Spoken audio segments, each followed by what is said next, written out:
The holographic projection flickered as the Alliance Council members took their virtual seats. 12 species, each from planets classified as Deathworlds, environments so hostile that survival itself was a daily triumph. Dr. Leah Moreno watched their alien forms materialize around her conference table. The silicon carapist Torley, methane-breathing Venturi, radiation-resistant Hadori, and others equally impressive and intimidating. Earth's application for Deathworld status had been pending for 3 standard cycles. Today would determine whether humanity would join this elite interstellar coalition or remain isolated in this sector of the galaxy. The Council recognizes Earth's representative, Dr. Leah Moreno, announced the chair being. Ambassador Kress, a towering humanoid whose crystalline skin refracted light in hypnotic patterns. Their voice echoed with the distinctive harmonic undertones of translated speech. Leah stood, straightening her formal diplomatic attire and clearing her throat. At 38, she was among the youngest xenocultural liaisons in the United Nations Space Agency. But her expertise in comparative planetary sociology had made her the obvious choice to represent Earth. Esteemed Council members, I thank you for considering our application. She began, her voice steady despite the butterflies in her stomach. Behind her, a diverse team of Earth scientists, engineers, and 2 nervous interns watched attentively. Earth has endured countless natural disasters, extreme climate variations, and geological instabilities while developing a thriving civilization. We have reviewed your preliminary data, interrupted Ambassador Kress, their crystalline features refracting disapproval. The consensus is that Earth fails to meet the minimum hazard threshold for Deathworld classification. Leah blinked, caught off guard. With respect, Ambassador, our planet experiences regular seismic activity, extreme weather patterns, and negligible compared to true Deathworlds, countered a Venturi counselor, their methane sac pulsing with emphasis. Your gravity is moderate, radiation levels minimal, and atmospheric composition remarkably stable. Your species hasn't even evolved redundant organ systems, added another counselor dismissively. A basic adaptation on any respectable Deathworld. Murmurs of agreement rippled through the holographic assembly. Leah felt her face flush with a mixture of embarrassment and indignation. Behind her, she could sense her team's collective disappointment. The Alliance's primary function is mutual defense and resource sharing among worlds that face extraordinary survival challenges, continued Kress. Earth simply doesn't qualify. Your application is therefore, you haven't even visited. The words burst from Leah before she could stop herself. The council chamber fell silent, all alien eyes focusing on her with various expressions of surprise. She hadn't planned this outburst, but now that she'd started, Leah couldn't back down. I respectfully submit that a holographic review of data can't capture the full reality of Earth's challenges. Our species doesn't just survive here. We thrive precisely because we've learned to master environments that would kill unprepared visitors. Ambassador Kress's crystalline form stiffened. Are you suggesting the Alliance's assessment protocols are inadequate? Leah took a deep breath. I'm suggesting they may be incomplete when it comes to Earth. We've developed different adaptations than your member species, cultural and technological rather than purely biological. If you truly wish to understand Earth's qualification, send inspectors. Let them experience our world firsthand. A long silence followed. The council members communicated among themselves through encrypted channels, their expressions unreadable to human eyes. Finally, Ambassador Kress spoke. Your proposal has merit. Dr. Moreno, The Alliance will dispatch 2 inspectors, Commander Thal of the Hadori and Analyst Mirek of the Torli. They will accompany you through a series of environmental challenges of your choosing. Their voice hardened. But be warned, if they deem Earth unworthy, your planet will be barred from reapplication for 50 standard cycles. The stakes had just been raised exponentially. Leah swallowed hard, but nodded firmly. We accept your terms, Ambassador. When can we expect the inspectors? They are already en route to your solar system. Prepare to receive them in 3 of your Earth days. As the holographic council shimmered out of existence, Leah turned to face her stunned team.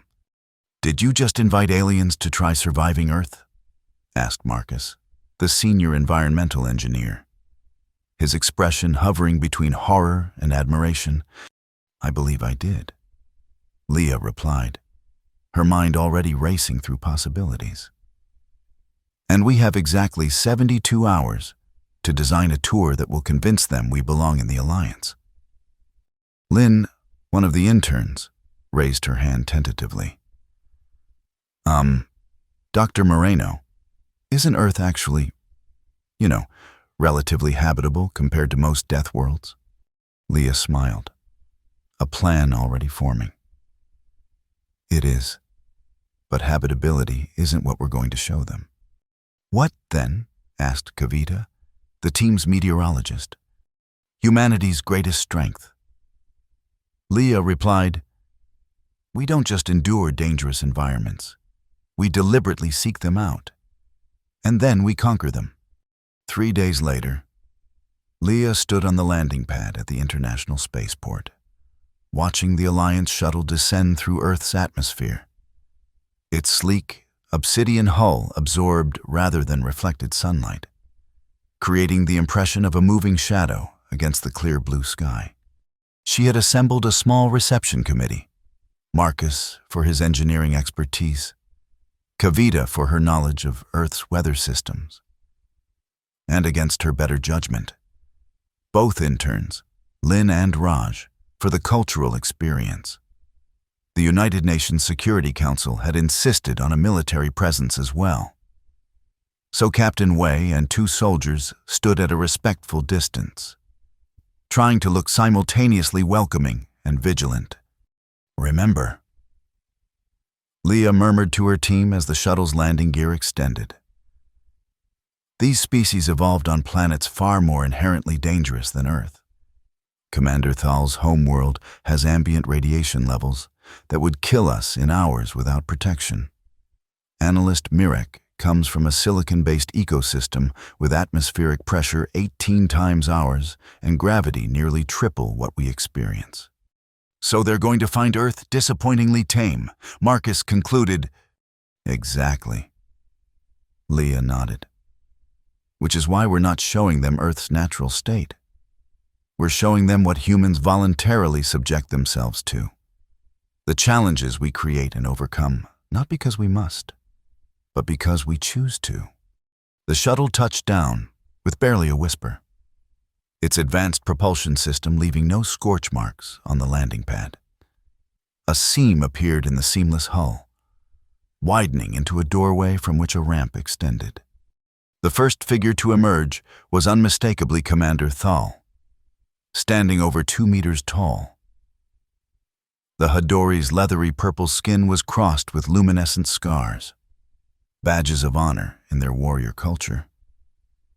A breathing apparatus covered the lower portion of their face, filtering Earth's oxygen-rich atmosphere to more comfortable levels. 4 eyes, arranged in a diamond pattern, surveyed the welcoming committee with military precision. Behind Thal came Analyst Mirek, moving with the careful deliberation of a species adapted to much higher gravity. The Torli's silicon-based biology gave them a distinctly mineral appearance, with a carapace of overlapping plates that shifted and clinked softly as they moved. Multiple limbs emerged from beneath this armor, some manipulatory and others seemingly sensory in nature. What served as their face was a smooth ovoid with 5 recessed optical sensors arranged in a pentagonal pattern. Both aliens wore the distinctive indigo uniforms of the Alliance, modified to accommodate their physiologies. Small devices attached to their shoulders projected barely visible force fields, environmental buffers customized to make Earth's conditions tolerable. Leah stepped forward, hand raised in the universal greeting gesture adopted by the Alliance. Commander Thal, Analyst Mirek, welcome to Earth. I am Dr. Leah Moreno, Earth's xenocultural liaison and your guide during this inspection. Commander Thal returned the gesture. Dr. Moreno. Their voice emerged from a translator device, surprisingly melodious despite its artificial origin. The Alliance appreciates your willingness to undergo formal evaluation. We look forward to an objective assessment, added Mirek, their translated voice more mechanical, layered with subtle harmonic undertones that suggested the complexity of Torley speech. Our preliminary analysis indicates a low probability of qualification, but we remain open to new data. Leah smiled diplomatically. I believe Earth will surprise you.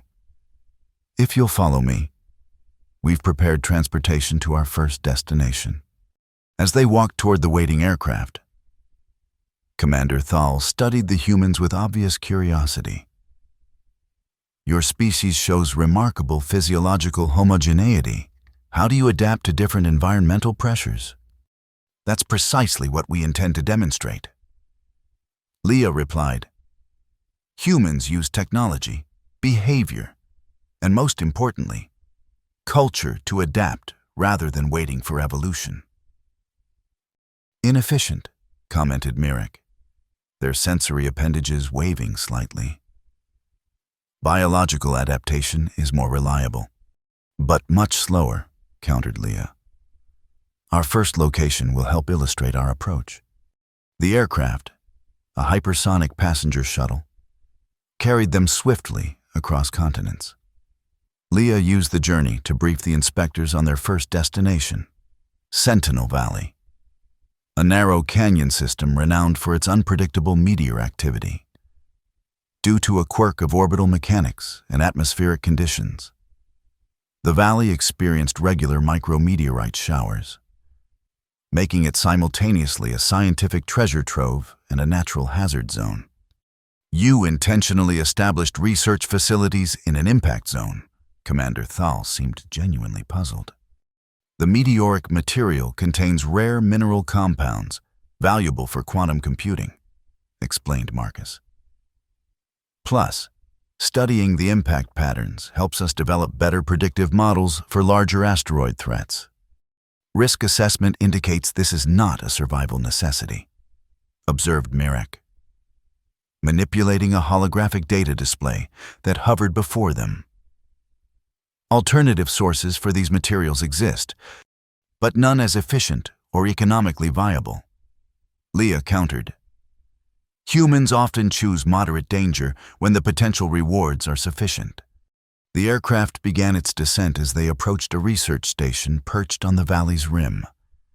Through the viewport, they could see the narrow canyon stretching for kilometers, its walls scarred by countless impacts. Teams of researchers in protective gear moved about the station's exterior, setting up equipment and collecting samples.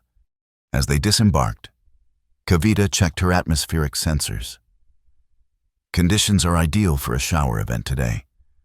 We've timed our arrival perfectly. We've prepared standard protective gear for the expedition. Leah informed the inspectors. Our goal is to traverse the valley floor to reach the primary research facility on the other side. Commander Thal examined the human-designed protective suit with skepticism. This appears inadequate for significant impacts.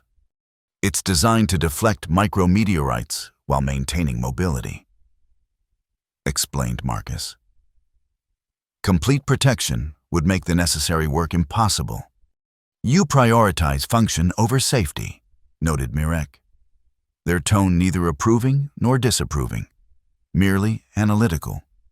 "We balance them," Leah corrected, donning her own suit. "That's the point."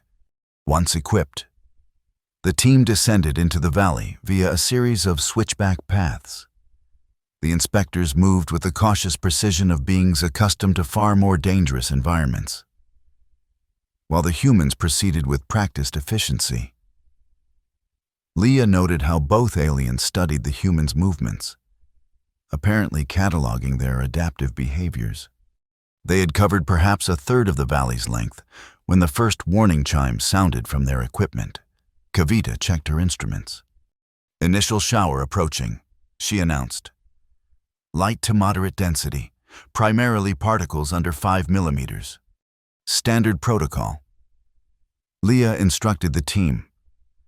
"Minimize exposed surface area and continue forward movement." The inspectors watched as the humans adjusted their stances and raised their reinforced helmet visors to maximum coverage.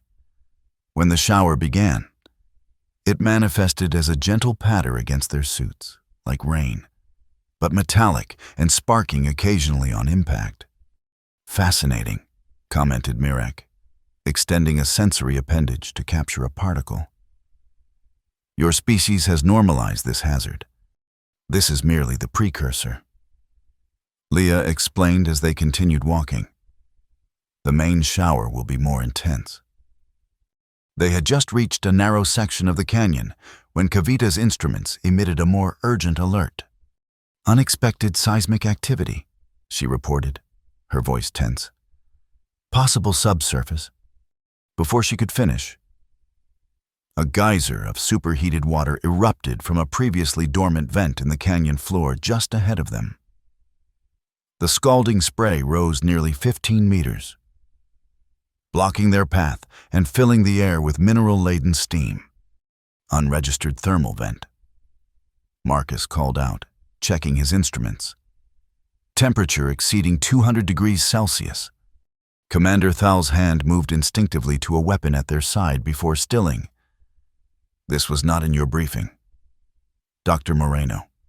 "Because it wasn't in our data," Leah admitted, quickly assessing their options.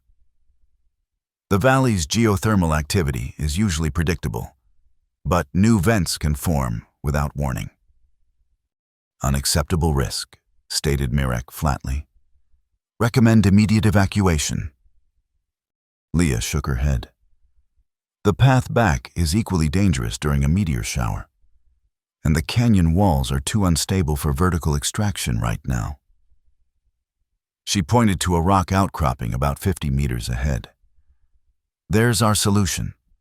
Marcus, Kavita, emergency shelter protocol." Without hesitation, the two scientists unclipped specialized equipment from their packs.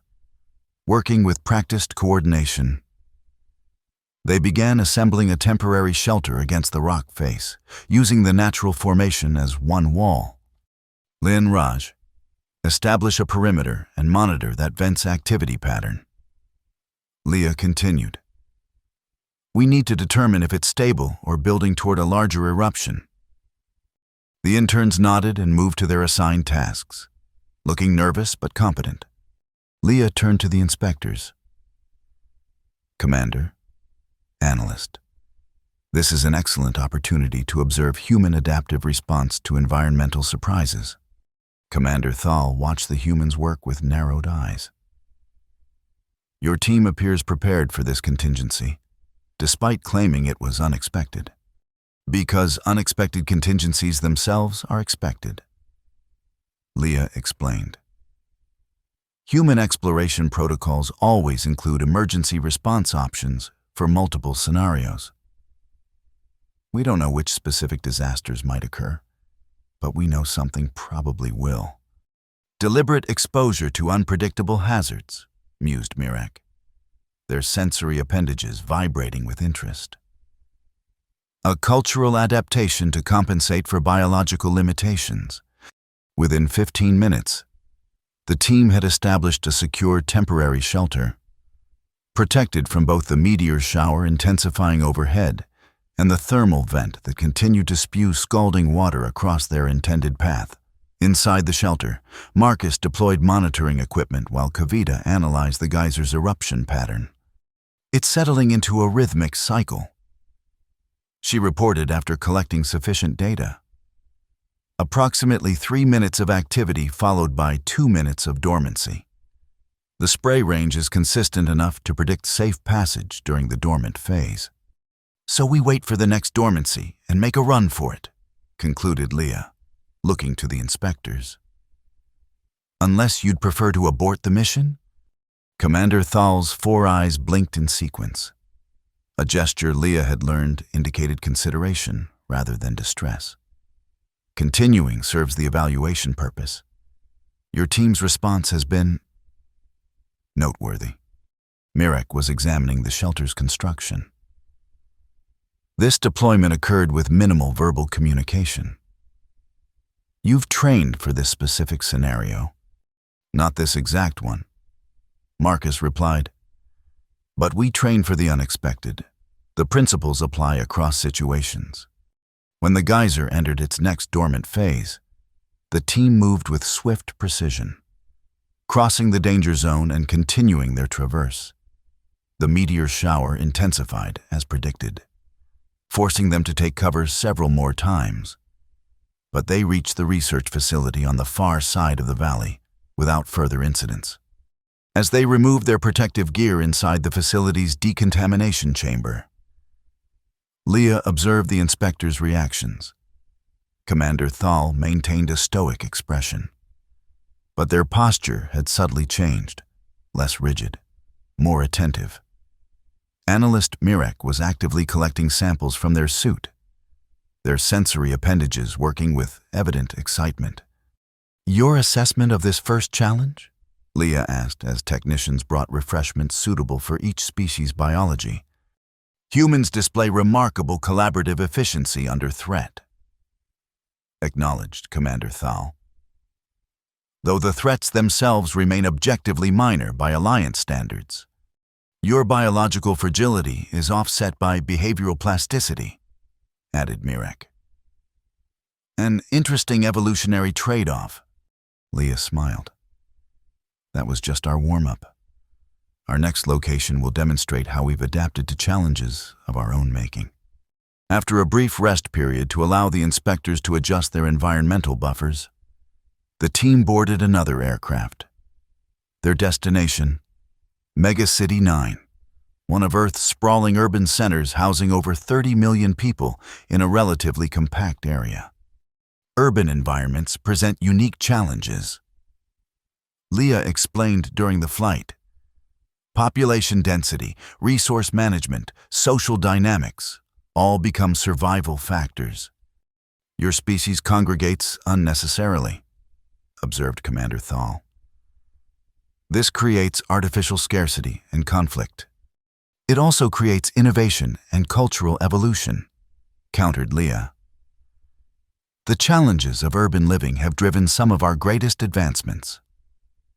As they approached the city, the sun was setting, casting long shadows across the vertical landscape of towers and elevated transit systems.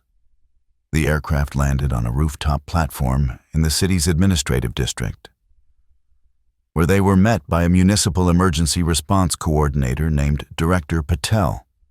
"Everything is prepared for tonight's exercise," Patel informed Leah after being introduced to the inspectors. "The northeastern quadrant is ready, and all participants have been briefed."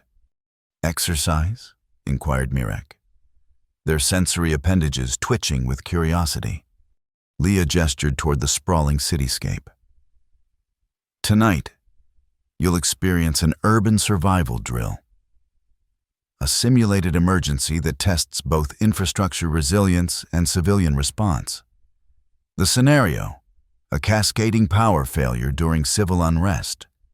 You deliberately create chaos for training purposes," stated Commander Thal, their tone suggesting this concept actually impressed them. "Precisely," confirmed Director Patel, Regular drills have reduced real emergency casualties by 78% over the past decade. As darkness fell completely, their group was equipped with standard civilian emergency kits and transported to a residential area within the northeastern quadrant.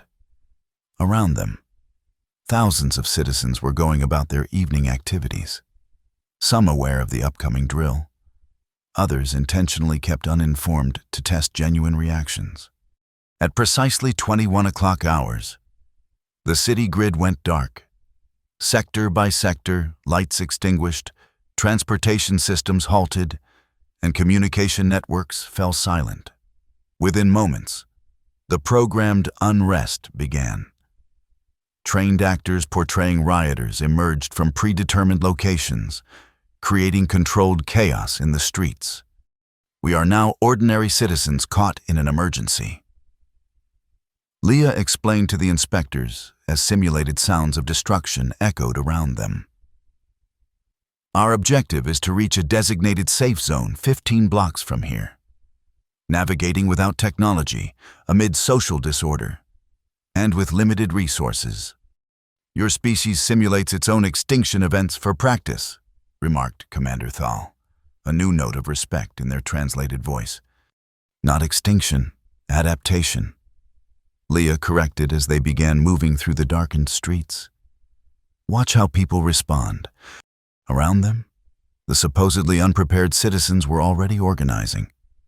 Neighbors established communication chains, sharing information and resources. Volunteer wardens emerged, wearing reflective bands from emergency kits stored in community caches. Impromptu barricades appeared, redirecting the simulated rioters away from vulnerable areas as they navigated through the controlled chaos. Mirek continually collected data, their sensory appendages extended to maximum reach. The social cooperation occurs without central direction. They observed, yet follows discernible patterns. Community resilience, explained Leah. It's partly instinctual and partly learned.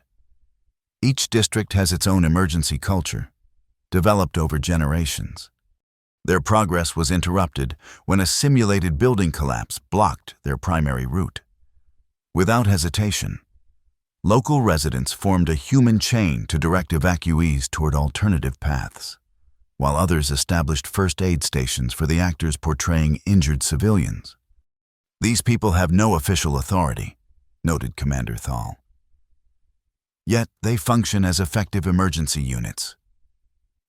Authority in human societies becomes fluid during crises.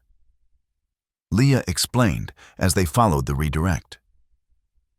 Leadership emerges based on immediate competence rather than predetermined hierarchy. The exercise grew more challenging as they continued. Simulated looters targeted their group, forcing them to evade and de-escalate. Water distribution points became contested resources, requiring negotiation skills. At one intersection, they encountered a staged ethical dilemma, a choice between helping injured civilians or continuing toward personal safety. Without discussing it, the human members of their party stopped to assist.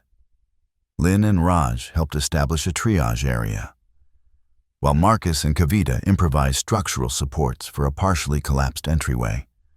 Leah maintained communication between multiple civilian groups, coordinating their efforts. The inspectors observed this spontaneous reorganization with evident fascination. Your survival strategy prioritizes collective action over individual escape, Commander Thal remarked as they assisted in moving a particularly heavy piece of debris, their Hadori strength proving invaluable. Because it works better. Leah replied simply, humans are fundamentally social organisms. Our greatest survival strength is our ability to cooperate under pressure. By the time they reached the designated safe zone 4 hours later, the inspectors had participated in over a dozen simulated emergency scenarios. Both aliens had gradually shifted from observation to active participation, adapting to human protocols with increasing fluidity. As the exercise concluded and city systems returned to normal operation, Director Patel debriefed the participants. Performance metrics were shared, improvements noted, and weaknesses identified for future drills. 17% reduction in simulated casualties compared to last quarter. Patel announced with satisfaction. Community response time improved by nearly 3 minutes. You measure success by lives preserved, not resources expended, observed Mirek. Still processing the experience.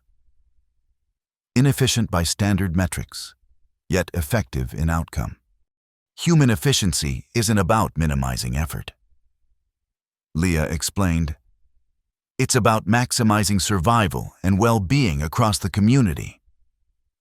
As they departed the city the following morning, both inspectors seemed more contemplative than they had been after the Sentinel Valley exercise. Commander Thal, in particular, had grown less dismissive, asking increasingly nuanced questions about human social adaptations. Your urban trials demonstrate commendable organization. They acknowledged as their aircraft headed toward their next destination. Though artificial hazards cannot compare to natural evolutionary pressures, Leah smiled. Then you'll appreciate our next location. We're heading to the northern Atlantic, where Hurricane Callista is currently developing into a Category 5 storm. Both aliens turned to her with expressions that translated clearly across species barriers. Alarm mixed with disbelief. You intend to deliberately intercept a massive atmospheric disturbance? Asked Mirek. Not just intercept it. Study it from within. Leah confirmed. The research vessel Poseidon is specifically designed for extreme weather penetration. We'll be joining its crew for the hurricane's peak intensity. The journey to the Poseidon's current position took several hours, during which Leah and Kavita briefed the inspectors on Earth's hurricane research programs, far from avoiding such devastating natural phenomena.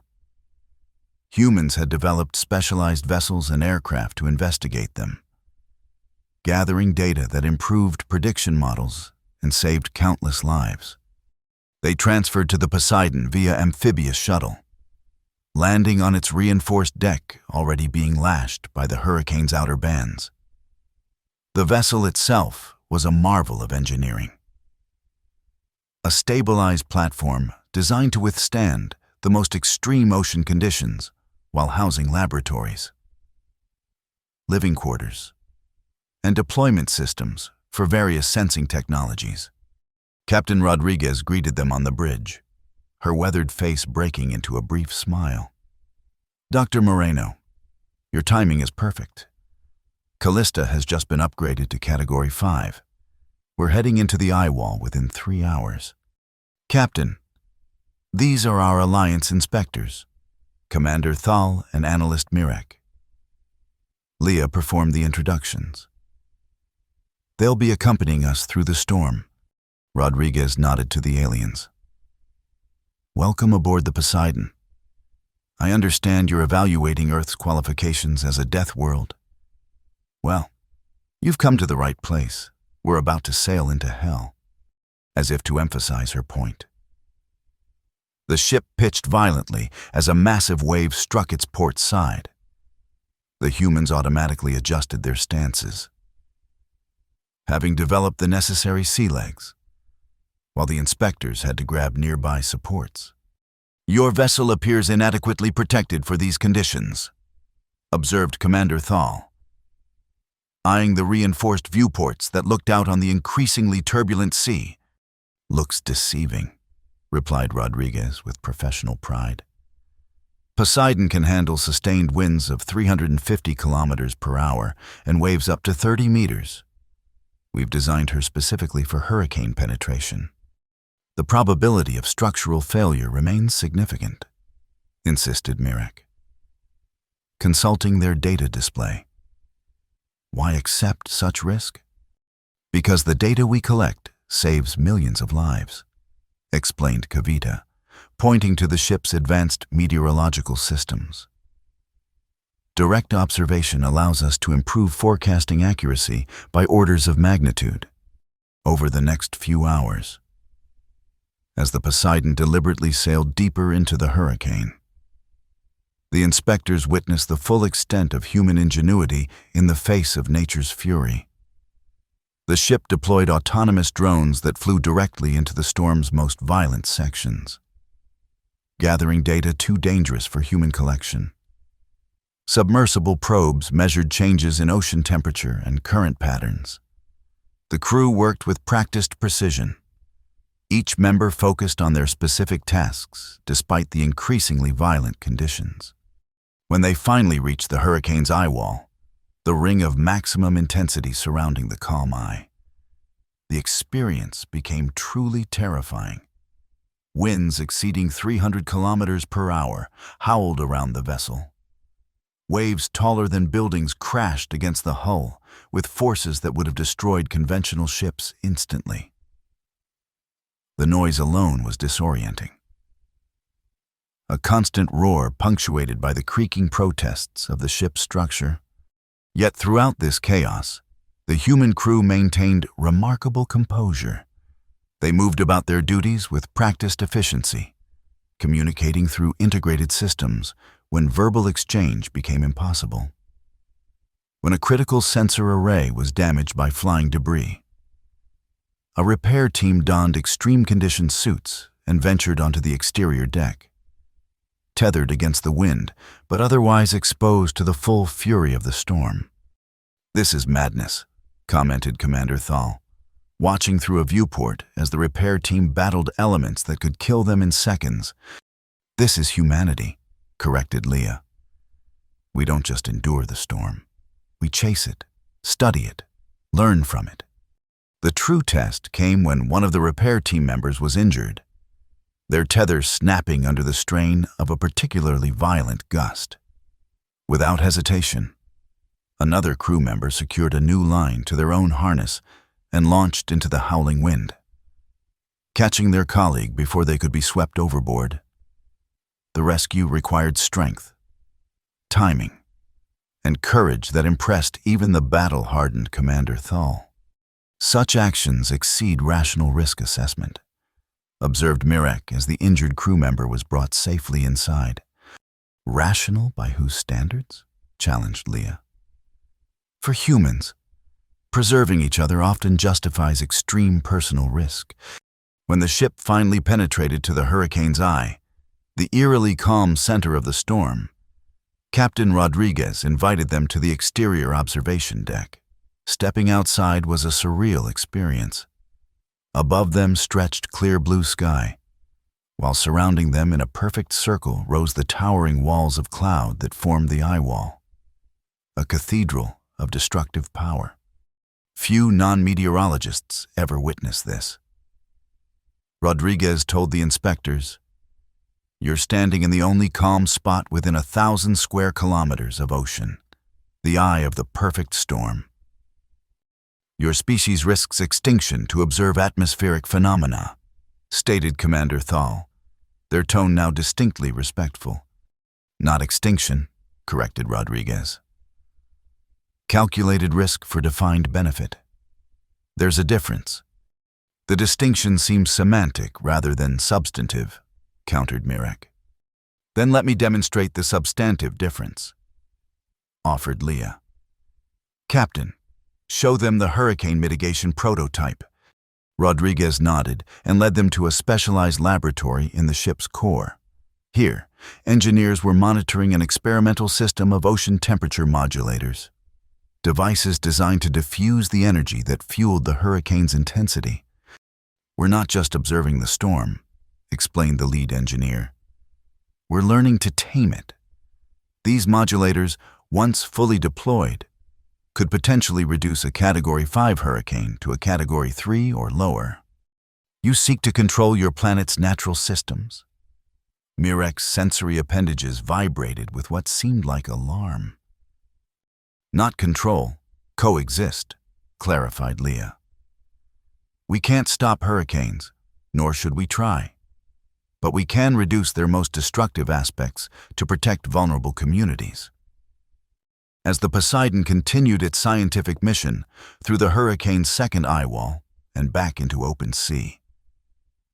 Both inspectors grew increasingly engaged with the human crew. Commander Thal joined a damage control team, offering suggestions based on Hadori engineering principles.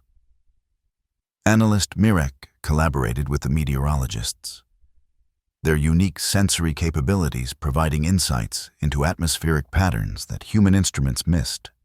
By the time they departed the Poseidon 24 hours later, the inspectors had witnessed humanity's relationship with one of Earth's most powerful natural phenomena, not as helpless victims, but as active participants in a dangerous but ultimately productive dialogue with nature itself. Their next destination represented a different kind of relationship with planetary forces, the volcanic research outpost at Mount Varus, where communities had established permanent settlements on the flanks of one of Earth's most active volcanoes. As their transport approached the massive mountain, plumes of ash and steam visibly rose from its summit caldera. The volcanic outpost itself was built on solidified lava flows from previous eruptions. Its structures designed to withstand both seismic activity and extreme heat.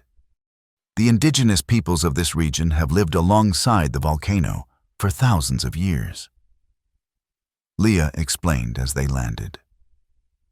What began as a spiritual relationship evolved into a scientific one, but the fundamental approach remains the same: respect combined with utilization.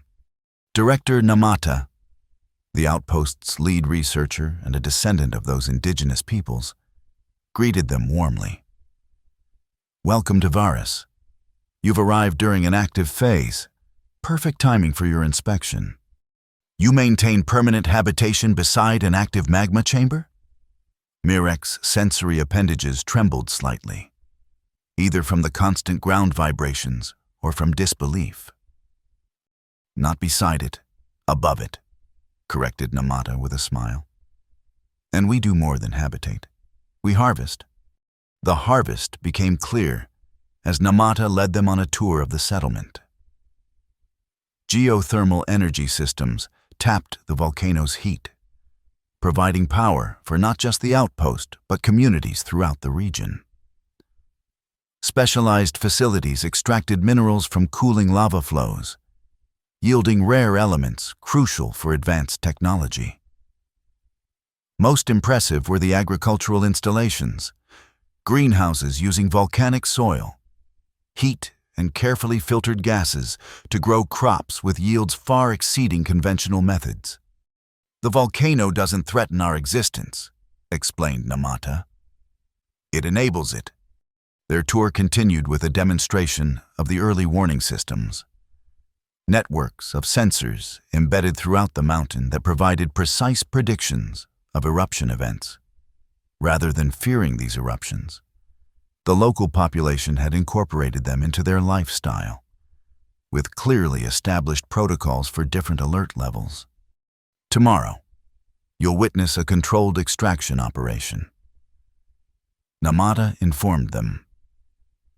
One of our lava flows has reached optimal viscosity for mineral harvesting. The following day found them suited in heat-resistant gear, accompanying a specialized team to an active lava field. The flow moved with hypnotic slowness, its surface a constantly shifting mosaic of black crust and glowing orange cracks. Heat radiated in visible waves, while sulfurous gases created an otherworldly atmosphere.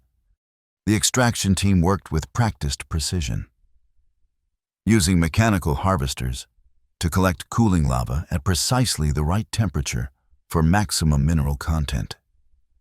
The operation required perfect timing.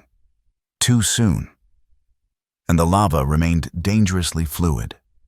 Too late, and the valuable elements would crystallize in inaccessible formations. Each team member undergoes 2 years of training before participating in an extraction, explained the team leader. We've lost only 3 harvesters in the past decade, all to equipment failure, not human error. You measure success by human survival rather than equipment preservation, noted Commander Thal. Equipment can be replaced, replied the team leader with a shrug. Skilled extractors cannot. The controlled nature of the operation was disrupted when seismic monitors detected unexpected activity deeper in the mountain. Warning klaxons sounded, and the extraction team immediately began shutdown procedures. Magma surge in Chamber 3, reported Namata over the communication system. Potential breakthrough at Northwest Vent. All personnel to secure positions. The practiced calm with which the humans responded to this emergency clearly impressed the inspectors. Rather than panicking, each team member completed their assigned tasks before retreating in an orderly fashion. Within minutes, the lava field was clear of personnel.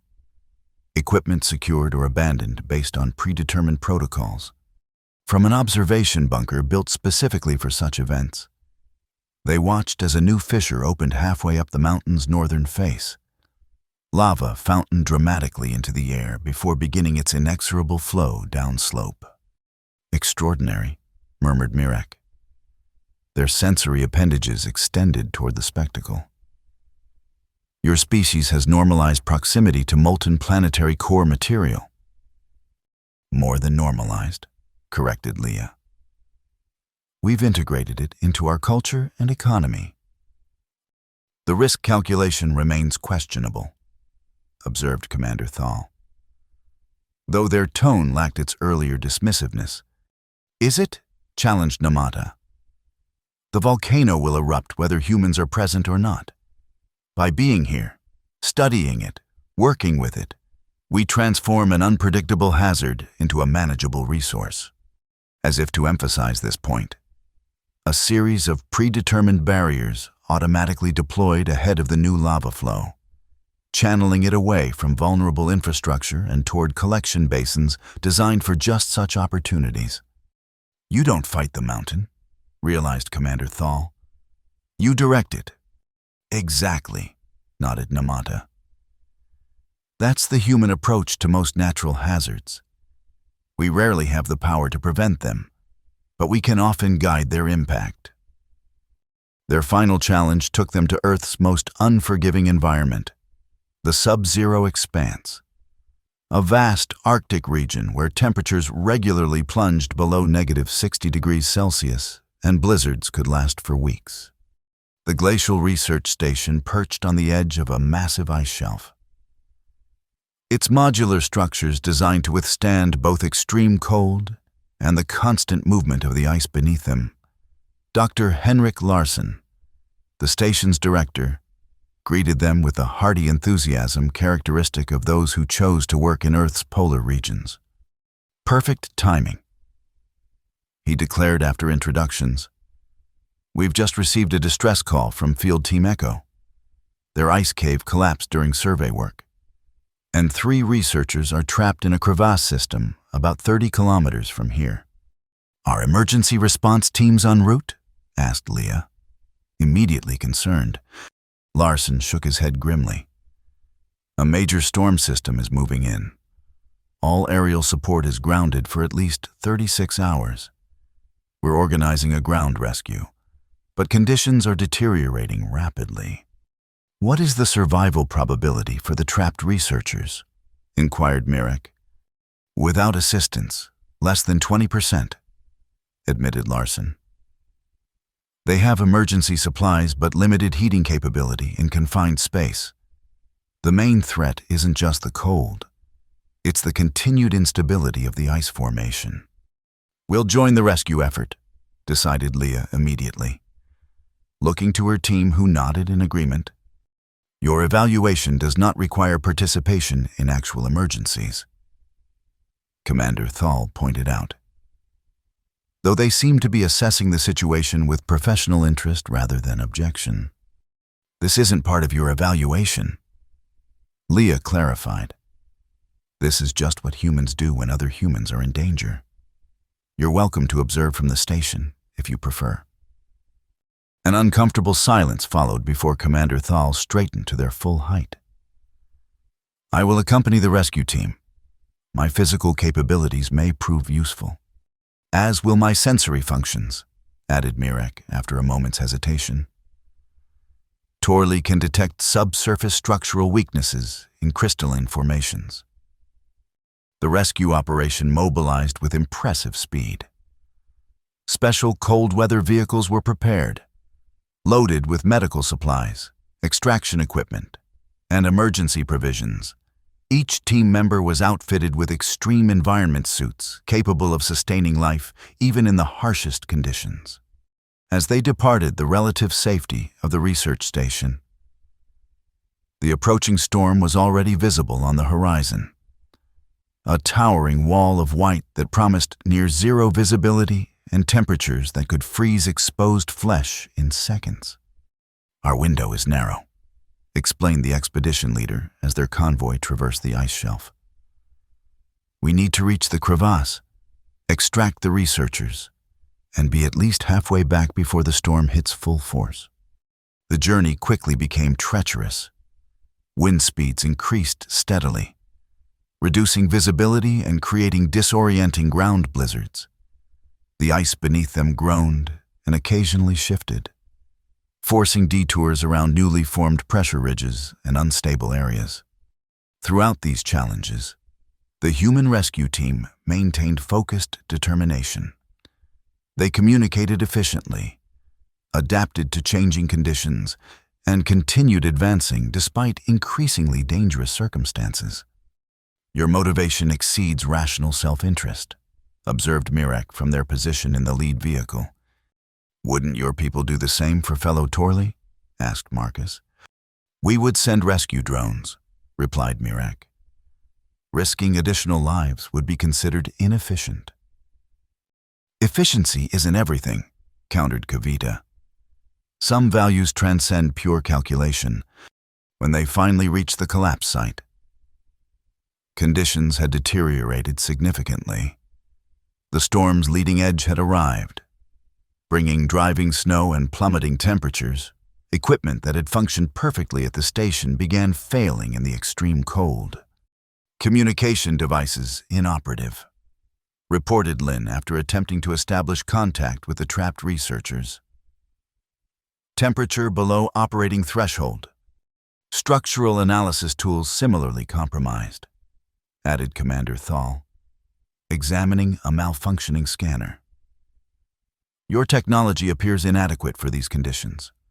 Then we do this the old-fashioned way, decided the expedition leader, uncoiling ropes and basic mechanical tools. Sound carries well through ice. We'll establish position through percussion and manual probing. What followed was a masterclass in human adaptability. When advanced technology failed, the team reverted to techniques developed by early polar explorers, techniques that required more effort but remained effective regardless of temperature. Using sledgehammers to create sound patterns and listening devices pressed against the ice, they located the general position of the trapped researchers. The greatest challenge came when they identified the most viable access route, a narrow ice tunnel that required excavation through an unstable section of the crevasse. Structural integrity analysis suggests high collapse probability, warned Mirek after examining the proposed route with their specialized senses. It's still our best option, insisted the expedition leader. We'll place supporting struts as we go. The risk exceeds acceptable parameters, stated Commander Thal. Alliance protocols would classify this as a recovery operation, not a rescue. A tense silence fell over the group before Leah spoke quietly. On Earth, we don't make that distinction so easily. Not while there's still hope. The expedition leader outlined a plan that balanced speed with safety, using the unique capabilities of each team member. To everyone's surprise, both inspectors volunteered for the most dangerous roles. Commander Thal's superior strength made them ideal for placing support structures, while Mirek's sensory abilities could provide advance warning of imminent collapses. The excavation proceeded in stages, each advance followed by reinforcement. Despite the extreme cold and howling wind, the team worked with disciplined urgency. When a section of ice began to give way above them, Mirek's warning gave them just enough time to brace the ceiling before it could collapse entirely. 3 hours into the operation, they finally broke through to the pocket where the researchers were trapped. All 3 were alive, but suffering from early-stage hypothermia and minor injuries. The extraction required careful coordination, with team members forming a human chain to pass the survivors back through the narrow tunnel. They had just brought the last researcher to the surface when Mirek's sensory appendages began vibrating intensely. Catastrophic structural failure imminent. The entire formation is destabilizing. "Everyone to the vehicles," ordered the expedition leader. "Maximum speed. Maintain convoy formation." They had barely cleared the immediate area when the crevasse collapsed completely, sending reverberations through the ice shelf that could be felt even inside their vehicles. The storm had reached full intensity, creating whiteout conditions that made navigation nearly impossible. In this final challenge, human technological adaptation again demonstrated its value. When visual navigation became impossible, the vehicles switched to subsurface mapping systems that detected density variations in the ice below. When even these began to fail due to interference from the storm, the team reverted to compass navigation, supplemented by physical markers placed during their inbound journey. The return to the research station took twice as long as their outbound trip, with the convoy frequently stopping to regroup or navigate particularly hazardous sections. Throughout the ordeal, the rescued researchers received continuous medical attention, their conditions stabilizing despite the adverse circumstances. When they finally reached the station, 17 hours after departure, exhaustion had taken its toll on every member of the expedition. Yet there was no mistaking the sense of accomplishment that permeated the group as the rescued researchers were transferred to the medical facility. In the aftermath, as the team recovered in the station's common area, Leah observed a significant change in the inspector's demeanor. Commander Thal sat among the human rescuers, engaged in conversation about comparative emergency protocols. Analyst Mirek worked alongside the station's scientists, integrating their sensor data with human observations to improve future safety measures. "Your assessment of this final challenge?" Leah asked quietly when both inspectors joined her later. Commander Thal considered before responding. "Human biological fragility remains evident. Your species cannot naturally survive in this environment for even short periods. Yet you choose to establish permanent habitation here," added Mirek, "and risk additional lives to save those already compromised. That's the point you've been missing." Leah explained. Earth qualifies as a death world, not because it's inherently lethal, but because humans make it so by choice. We don't just occupy safe zones. We deliberately expand into hazardous ones, then transform them through technology and cooperation. The following day, before departing the Arctic station, Dr. Larson invited them to an event that perfectly encapsulated this philosophy. A communal feast held in an all-weather biodome. Here, surrounded by cultivated greenery despite the howling blizzard outside, the station's personnel gathered to celebrate the successful rescue. The contrast was striking. Outside, one of Earth's most hostile environments. Inside, a thriving community sharing food, music, and stories. The rescued researchers were present, already recovering and expressing heartfelt gratitude to their saviors. More surprising was the inspector's integration into this celebration. Commander Thal engaged in animated conversation with the expedition members, exchanging tactical insights and even attempting human food compatible with their physiology. Analyst Mirek collaborated with the station scientists, their combined expertise already generating new safety protocols for ice shelf operations. "I believe I understand now," Commander Thal told Leah as the celebration continued around them. "Hadori evolved redundant organ systems because our environment demanded it. Torli developed silicon-based biology because their planet's chemistry required it. But humans," continued Mirek, joining the conversation, "evolved behavioral adaptations instead: cooperation, tool-making, cultural knowledge transmission, different solution paths to similar survival challenges." "Exactly," nodded Leah. "Earth isn't a death world because it kills us regularly. It's a death world because we refuse to be limited by its dangers, or even by our own biological constraints." 2 days later, they stood once again in the conference room where their journey had begun. The holographic forms of the Alliance Council materialized around them, with Ambassador Kress presiding as before. "Inspectors," intoned Kress, their crystalline features refracting the room's light. "Present your evaluation of Earth's qualification for Deathworld status." Commander Thal stepped forward, their posture formal but notably less rigid than during their first meeting. The Alliance's standard classification metrics initially indicated Earth falls below Deathworld threshold. These metrics prioritize environmental lethality, radiation levels, atmospheric toxicity, gravitational extremes, and similar inherent planetary characteristics.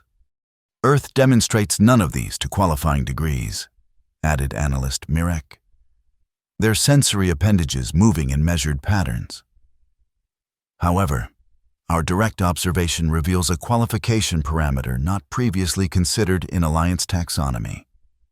The council members exchanged glances, their various alien expressions registering surprise at this unexpected turn. "Explain," directed Ambassador Kress.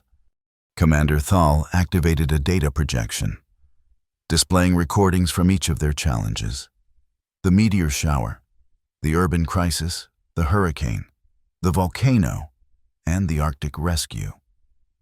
"Humans have evolved a unique approach to environmental hazards. Rather than developing biological adaptations to a consistently lethal planet, they deliberately seek out and engage with diverse, dangerous conditions.